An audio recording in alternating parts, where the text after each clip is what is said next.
ಆತ್ಮೀಯ ಬಂಧುಗಳೇ, ಶ್ರೀಮದ್ ಭಗವದ್ಗೀತೆ ತತ್ವ ವಿವೇಚನೆ ಟೀಕಾ ಅಧ್ಯಾಯ 4 ಜ್ಞಾನ ಕರ್ಮ ಸನ್ಯಾಸ ಯೋಗ. ಇದರಿಂದ ನಾವು 9ನೇ ಶ್ಲೋಕವನ್ನ ತಿಳ್ಕೊಳ್ತಾ ಇದ್ವಿ. ಓದ ಭಾಗದಲ್ಲಿ ನಾವು ಭಗವಂತನ ಜನ್ಮ ದಿವ್ಯವಾಗಿದೆ, ಇದನ್ನ ತತ್ವದಿಂದ ತಿಳ್ಕೊಳ್ಳೋದು ಹೇಗೆ ಅನ್ನೋದ್ರ ಬಗ್ಗೆ ನಾವು ಕಂಪ್ಲೀಟ್ ಆಗಿ ತಿಳ್ಕೊಂಡ್ವಿ.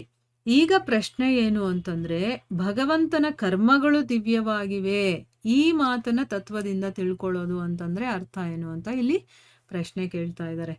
ಈಗ ಭಗವಂತನ ಜನ್ಮ ದಿವ್ಯವಾಗಿರೋದು ಅನ್ನೋದ್ರ ಬಗ್ಗೆ ನಾವು ಫುಲ್ಲು ಡೀಟೇಲ್ ಆಗಿ ತಿಳ್ಕೊಂಡ್ವಿ ಅಲ್ವಾ, ತತ್ವದಿಂದ ಹೆಂಗ್ ತಿಳ್ಕೊಳ್ಳೋದು ಅಂತ. ಅವನ ಒಂದು ಜನ್ಮ ನಮ್ಮ ಹಾಗಲ್ಲ ಅನ್ನೋದನ್ನ ತಿಳ್ಕೊಂಡ್ವಿ. ಈಗ ಕರ್ಮಗಳು ಕೂಡ ದಿವ್ಯವಾಗಿದೆ ಅಂತ ಹೇಳ್ತಾರಲ್ಲ, ಇದನ್ನ ತತ್ವದಿಂದ ಹೇಗ್ ತಿಳ್ಕೊಳ್ಳೋದು ಅನ್ನೋದ್ರ ಬಗ್ಗೆ ಈಗ ತಿಳ್ಕೊಳ್ಳೋಣ. ಉತ್ತರ ಏನು ಅಂತಂದ್ರೆ, ಭಗವಂತ ಸೃಷ್ಟಿಯ ರಚನೆ ಮತ್ತೆ ಅವತಾರ ಮತ್ತೆ ಲೀಲೆಗಳನ್ನ ಮಾಡ್ತಾನಲ್ಲ, ಈ ಎಲ್ಲ ಅಂದ್ರೆ ಸೃಷ್ಟಿಯ ರಚನೆ ಮಾಡುವಂಥದ್ದು, ಅವತಾರಗಳನ್ನ ತಗೊಳ್ಳುವಂಥದ್ದು, ಅದರಿಂದ ಲೀಲೆಗಳನ್ನ ಮಾಡುವಂತಹ ಕರ್ಮಗಳಿಂದ ಅವನಿಗೆ ಸ್ವಲ್ಪ ಕೂಡ ಸ್ವಾರ್ಥದ ಸಂಬಂಧ ಇರೋದಿಲ್ಲ. ಈಗ ನಾವೇನಾದ್ರೂ ಮಾಡ್ತೀವಿ ಅಂದ್ರೆ ಅದ್ರಲ್ಲಿ ನಮ್ ಸ್ವಾರ್ಥ ಇರುತ್ತೆ. ಅದನ್ನ ನನಗೋಸ್ಕರ ಮಾಡ್ಕೋತಾ ಇರ್ತೀನಿ, ಇಲ್ಲ ನಮಗೋಸ್ಕರ, ನಮ್ಮ ಮಕ್ಕಳು ಅಥವಾ ನನ್ನ ಸ್ನೇಹಿತರೋ, ನನಗೆ ಬೇಕಾಗಿರೋರು ಅದಕ್ಕೋಸ್ಕರ ಮಾಡ್ಕೊಳ್ತೀವಿ ಅಲ್ವಾ. ಏನೇ ಕೆಲಸ ಮಾಡಿದ್ರು ಅದರಲ್ಲಿ ಸ್ವಾರ್ಥ ಅನ್ನೋದು ಇರುತ್ತೆ. ಆದ್ರೆ ಭಗವಂತ ಮಾಡುವಂತಹ ಈ ಸೃಷ್ಟಿಯ ರಚನೆಯಾಗಿರ್ಬೋದು, ಅವನ ಅವತಾರ ಲೀಲೆಗಳು ಏನೇನು ಮಾಡ್ತಾನೋ ಅದರಲ್ಲಿ ಅವನಿಗೆ ಸ್ವಾರ್ಥದ ಸಂಬಂಧ ಇರೋದಿಲ್ಲ. ನೋಡಿ, ಇದು ದಿವ್ಯವಾಗಿ ಯಾಕಿದೆ ಅವನ ಕೆಲಸಗಳು ಅನ್ನೋದಕ್ಕೆ. ನಮ್ಮ ಕೆಲಸಗಳು ದಿವ್ಯವಾಗಿಲ್ಲ, ಯಾಕೆ? ನಮ್ಮಲ್ಲಿ ಸ್ವಾರ್ಥ ಇರೋದ್ರಿಂದ, ಆಯ್ತಾ. ಆಮೇಲೆ ಕೇವಲ ನಮ್ಮಂತ ಜನಗಳ ಮೇಲೆ ಅವನು ಅನುಗ್ರಹವನ್ನ ತೋರಿಸೋದಕ್ಕೋಸ್ಕರನೇ ಅವನು ಮನುಷ್ಯ ಇನ್ನು ಬೇಕಾದಷ್ಟು ಅವತಾರಗಳಲ್ಲಿ ಬೇರೆ ಬೇರೆ ರೀತಿಯ ಅವನು ಕರ್ಮಗಳನ್ನ ಮಾಡ್ತಾನೆ. ಇಲ್ಲಿ ಕರ್ಮ ಅಂತಂದ್ರೆ ಕೆಲಸ ಅಂತ ಅರ್ಥ. ಕೆಲಸಗಳನ್ನ ಮಾಡ್ತಿರ್ತಾನೆ ಅವನು ನಮ್ಮ ಮೇಲೆ ಅನುಗ್ರಹ ತೋರ್ಸೋಕೆ. ಅವನಿಗೋಸ್ಕರ ಯಾವುದಕ್ಕೂ ಬರೋದಿಲ್ಲ. ಅವನು ನಮ್ಮನ್ನ ಉದ್ಧಾರ ಮಾಡೋದಕ್ಕೆ, ನಮ್ಮ ಮೇಲೆ ಅನುಗ್ರಹ ತೋರ್ಸೋದಕ್ಕೋಸ್ಕರನೇ ಅವನು ಬರೋದು. ಈ ವಿಷಯದ ಬಗ್ಗೆ 3ನೇ ಅಧ್ಯಾಯದಲ್ಲಿ 22 ಮತ್ತೆ 23ನೇ ಶ್ಲೋಕದಲ್ಲಿ ಹೇಳಿದಾನೆ. 3ನೇ ಅಧ್ಯಾಯ ಆಲ್ರೆಡಿ ನಾವು ಕರ್ಮಯೋಗದಲ್ಲಿ ತಿಳ್ಕೊಂಡಿರುವಂತ ವಿಚಾರ. ಏನ್ ಹೇಳಿದಾನಲ್ಲಿ 22ನೇ ಶ್ಲೋಕದಲ್ಲಿ ಹೇಳ್ತಾನೆ, ನಮೇ ಪಾರ್ಥಾಸ್ತಿ ಕರ್ತವ್ಯಂ ಅಂದ್ರೆ ಅರ್ಥ ಏನು? ಹೇ ಅರ್ಜುನ, ನನಗೆ ಈ 3 ಲೋಕಗಳಲ್ಲೂ ಕೂಡ ಯಾವುದೇ ಕರ್ತವ್ಯನೂ ಇಲ್ಲ, ಮತ್ತೆ ನಾನ್ ಪಡ್ಕೋಬೇಕು ಅನ್ನುವಂತ ಯಾವುದೇ ವಸ್ತು ಕೂಡ ಇಲ್ಲಿ ನನಗೆ ಸಿಗೋದಿಲ್ಲ ಅಂತ ಏನೂ ಇಲ್ಲ. ಆದ್ರೂ ಕೂಡ ಅಂದ್ರೆ ನನಗೇನು ಬೇಕೋ ನಾನೇ ಮಾಡಿರುವಂಥದ್ದಾಗಿರೋದ್ರಿಂದ ಎಲ್ಲ ನಂದೇ. ನಾನು ಇನ್ನೇನೋ ಪಡ್ಕೋಬೇಕು ಅಂತಾನೂ ಇಲ್ಲ, ಅಥವಾ ನನಗೆ ಸಿಗದೇ ಇರುವಂತ ವಸ್ತು ಅನ್ನೋದು ಇಲ್ಲ. ಇಲ್ಲಿ ಎಲ್ಲ ನಂದೇನೆ. ಆದ್ರೂ ಕೂಡ ನಾನು ಕರ್ಮವನ್ನ ಮಾಡ್ತೀನಿ ಅಂತ ಹೇಳ್ತಾನೆ. ಈಗ ನಾವೇನಕ್ಕೆ ಕೆಲಸ ಮಾಡ್ತೀವಿ?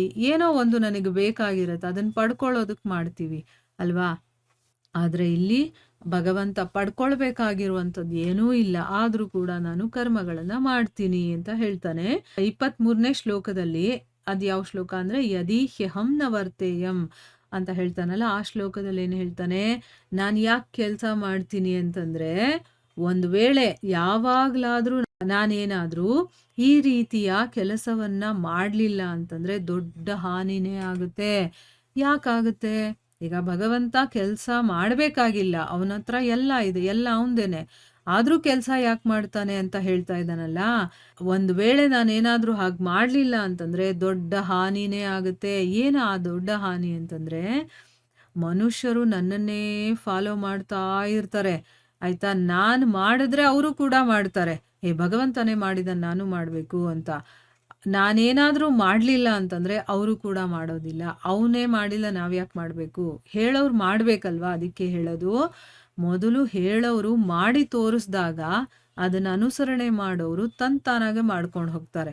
ಈಗ ಒಬ್ಬ ಫಿಲಮ್ ಆಕ್ಟರ್ ಇರ್ತಾನೆ ಅಂತ ಇಟ್ಕೊಳ್ಳಿ, ತುಂಬಾ ಹೆಸರುವಾಸಿಯಾಗಿರೋನು.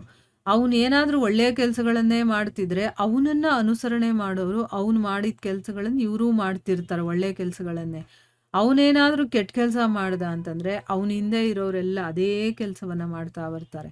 ಅದಕ್ಕೆ ಈ ಒಂದು ಪ್ರಪಂಚದಲ್ಲಿ ಯಾರು ದೊಡ್ಡ ವ್ಯಕ್ತಿಗಳಿರ್ತಾರೋ, ತಮ್ಮ ತಮ್ಮ ಫೀಲ್ಡ್ ಯಾವುದೇ ಆಗಿರಬಹುದು, ಅದರಲ್ಲಿ ಯಾರು ಹೆಸರುವಾಸಿಯಾಗಿರ್ತಾರೋ, ರೋಲ್ ಮಾಡೆಲ್ ತರ ಇರ್ತಾರೋ, ಅವರು ತುಂಬಾ ಹುಷಾರಾಗಿರ್ಬೇಕು. ತಮ್ಮನ್ನ ಫಾಲೋ ಮಾಡೋದಕ್ಕೆ ಸಾವಿರಾರು ಜನ ಇರ್ತಾರೆ. ಸೊ ನಾನು ಒಳ್ಳೆ ರೀತಿಯಲ್ಲಿ ನಡ್ಕೊಂಡಾಗ ನನ್ನನ್ನೇ ಫಾಲೋ ಮಾಡೋರು ಕೂಡ ಒಳ್ಳೆತನದಲ್ಲಿ ಇರ್ತಾರೆ ಅನ್ನೋ ಒಂದು ಮನಸ್ಥಿತಿಯನ್ನು ಇಟ್ಕೊಂಡು ಅವರು ಕೆಲಸಗಳನ್ನ ಮಾಡ್ತಾ ಇರ್ತಾರೆ. ಇಲ್ಲಾಂದ್ರೆ ಅವರು ಇಡೀ ಸಮಾಜವನ್ನ ತಪ್ಪು ದಾರಿಗೆ ಎಳೆದಂಗಾಗತ್ತೆ. ಸೊ ಇಲ್ಲಿ ನೋಡಿ ಸ್ವಯಂ ಭಗವಂತನೇ ಅದನ್ನ ಹೇಳ್ತಿದ್ದಾನೆ. ನಾನೂ ಕೆಲ್ಸಗಳನ್ನ ಮಾಡ್ತೀನಪ್ಪ, ನಾನು ಸುಮ್ನೆ ಕೂತ್ಕೊಂಡಿರೋದಿಲ್ಲ. ಯಾಕೆ ಅಂತಂದ್ರೆ ನನ್ನನ್ನ ಅನುಸರಣೆ ಮಾಡೋರು ಬೇಕಾದಷ್ಟು ಜನ ಇರ್ತಾರಲ್ಲ, ಇಲ್ಲಾಂದ್ರೆ ದೊಡ್ಡ ಹಾನಿನೇ ಆಗ್ಬಿಡುತ್ತೆ. ಯಾಕೆಂದ್ರೆ ನನ್ನನ್ನು ಫಾಲೋ ಮಾಡ್ಕೊಂಡು ಅವರು ಕೂಡ ಸೋಂಬೇರಿಗಳಾಗಿ ಕೂತ್ಕೊಂಡ್ಬಿಡ್ತಾರೆ. ನಾವು ಯಾಕೆ ಮಾಡ್ಬೇಕು, ತನ್ನ ಪಾಡಿಗೆ ತಾನು ಎಲ್ಲ ಆಗುತ್ತೆ ಬಿಡು ಅಂತಂದ್ಬಿಟ್ಟು ಇಲ್ಲಿ ಹೇಳ್ತಾ ಇದ್ದಾರೆ.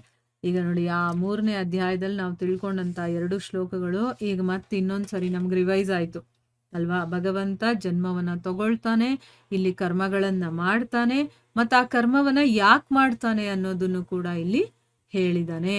ಇದರ ಮುಂದುವರಿದ ಭಾಗ ಇನ್ನೂ ಇದೆ, ಅದನ್ನ ನಾವು ಮುಂದಿನ ಭಾಗದಲ್ಲಿ ತಿಳ್ಕೊಳ್ಳೋಣ. ಹರೇ ಕೃಷ್ಣ.